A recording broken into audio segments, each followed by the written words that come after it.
Tomorrow series. I know what lies ahead. For years, I kept asking the same question. What would tomorrow think? At first, I thought I was searching for an answer. Then, I thought I was searching for direction. But the farther I walked, the more I understood that I was searching for something I could not measure with distance. I was searching for tomorrow. Not tomorrow on the calendar, not the next morning, not another 24 hours, something else. Something I had been moving toward for years without knowing what it would look like when I finally came close. I remember how it started.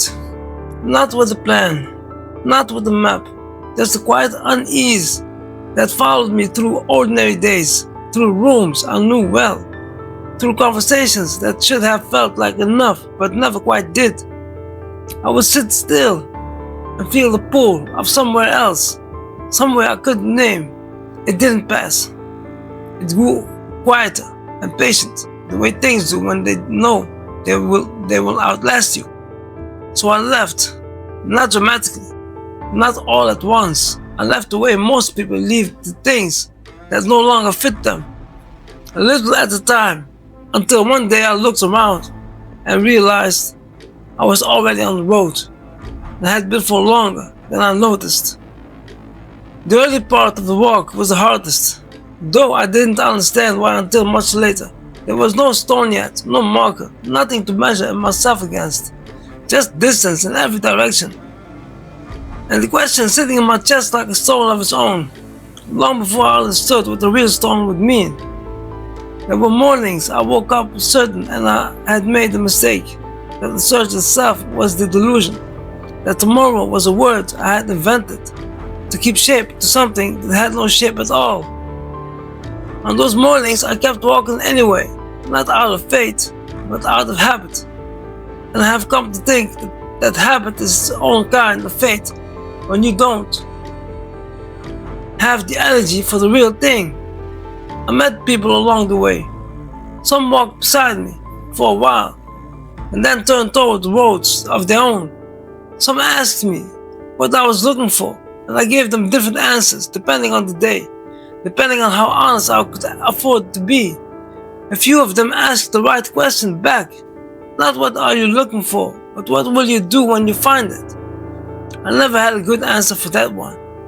I still don't, not fully. There were reasons to the walking, though I couldn't always tell you which season matched which month. There were long stretches that felt like winter, where the road was hard and the light was thin, and every step forward seemed to cost more than it should.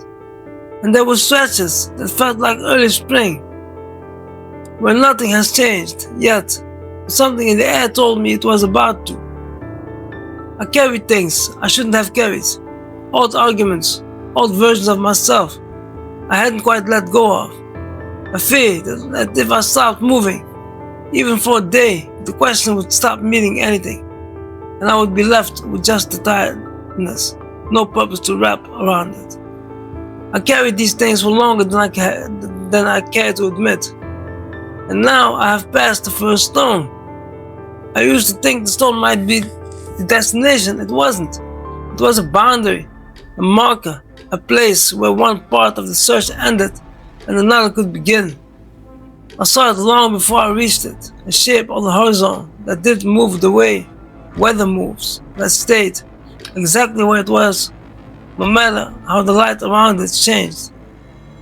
For a long time I assumed it was just another feature of the landscape, something to walk past.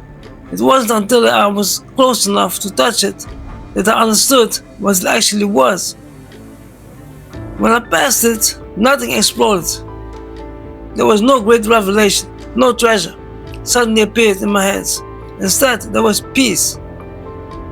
I want to be honest about that, because I think I expected something louder. I expected the moment to announce itself, to feel like the ending of the story. Instead, I felt like the quietest thing that has ever happened to me. I held breath finally let go, and somewhere ahead of me, Far in the distance, I could see something bright. I couldn't touch it. I couldn't explain its shape. But I knew what I was looking at. Tomorrow. It felt almost like sunlight, reflected from a mirror far away. You cannot hold that light. You cannot yet see what created it. But you know something is there. I stood at the stone for a long time before I kept walking, long enough to look back the way I had come. And all that distance folded up behind me like a road I would never need to walk again. I didn't feel nostalgic.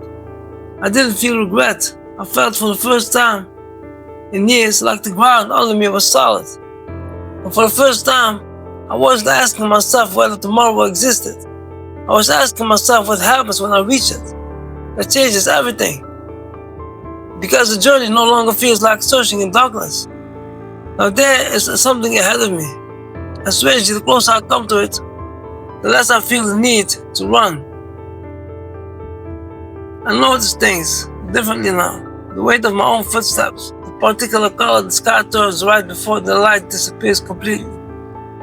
The way silence sounds, different depending on how far you are from anywhere familiar. None of this would have meant anything to me before the stone.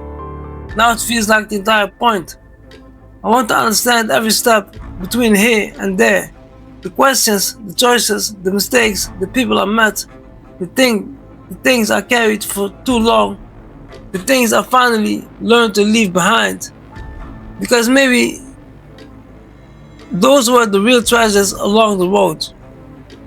Not gold, not objects, but thoughts, knowledge, questions, answers. Things I noticed only because I kept walking. I think about the version of me who started this walk. I don't recognize him the way you might expect. It isn't that he was wrong. He was just early. He didn't have the storm behind him yet. Didn't have this particular kind of quiet. Didn't know what that the question he was carrying would eventually become a companion instead of a burden. For years I believed I was trying to find tomorrow. Now I wonder whether the search itself was preparing me to recognize it. Maybe that is why the stone mattered. It wasn't there to stop me. It was there so I would know when I had crossed from one part of the journey into another. I think there will be more stones ahead. I don't say that with dread. I say it the way you mention any landmark you're looking forward to passing. Something that tells you the road is real, that you are actually moving and not standing still in a place that looks like motion. Each one, I suspect, will feel like this one did, quiet, certain, a little like relief. I remember the feeling clearly. A thought came to me. Here it stops. And I didn't experience those words as something dark. They felt peaceful, like the end of one road, not the end of me.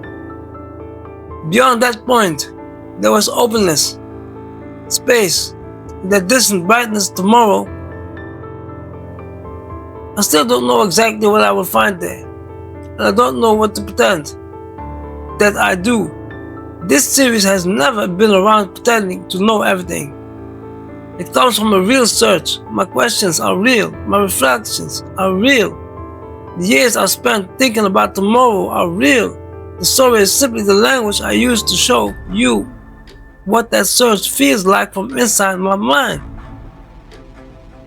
If you have been walking with me since the beginning, you already know this isn't really about a road or a stone, or even about tomorrow itself. It's about what it means to keep moving towards something you cannot fully describe, and to trust that the moving itself is not wasted, even on the days it feels like it is. And right now, this is where I am.